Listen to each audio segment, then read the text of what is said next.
सुल्तानुल औलिया गौसे पाक आशिक रसूल ही नहीं फनात रसूल थे। मेरे नबी की बात पर अगर कोई उंगली भी उठाता आप या तो अपनी करामत से उसका मुंह तोड़ जवाब दे देते। किसी ईसाई ने सिर्फ ये कहा था मेरे नबी ईसा अफजल है, वो मुर्दों को जिंदा करते थे, आपको जलाल आया। कहा मोहम्मद अफजल नहीं है इसलिए कि वो मुर्दे जिंदा नहीं करते थे, आप उसका हाथ पकड़कर कब्रिस्तान ले गए। मेरे नबी पर बात करता है, मैं तुझे जिंदा करके दिखाता हूं। अपनी करामत से मुर्दे को जिंदा करके दिखाया। अब बोल कौन अफजल है, ईसा अफजल है कि मैं अफजल? तूने तो ईसा अलैहिस्सलाम को मुर्दे जिंदा करते देखा तो नहीं, लेकिन अब्दुल कादिर को सामने देखा।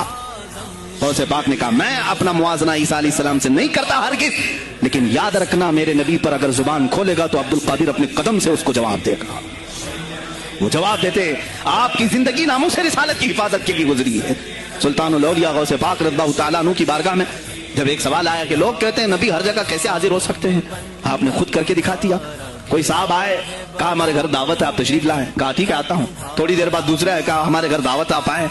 सेम टाइम पे कई 70 लोग आए, सबकी दावत कबूल की। दूसरे दिन शाम में लोग आकर के फख्र कर रहे हैं आज मेरे घर शेख अब्दुल कादिर जिलानी आए थे।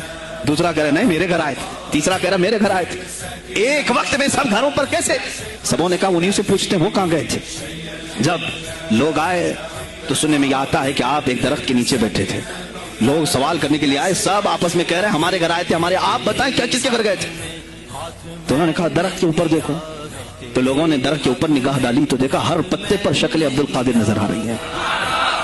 फरमाते हैं अल्लाह ने अब्दुल कादिर को ये इतनी कुदरत दी है कि बैक वक्त वो कई जगहों पर हाजिर हो सकता है। तो जब एक गुलाम रसूल को अल्लाह ने ये ताकत दी तो रसूल मुख्तार को कितनी ताकत दी होगी। उन्होंने नामों से रिसालत को वाज़ेह किया है। मेरे अजीजों, औलिया कामिलीन इसीलिए आते हैं, वो नबी का परतव बन करके आते हैं।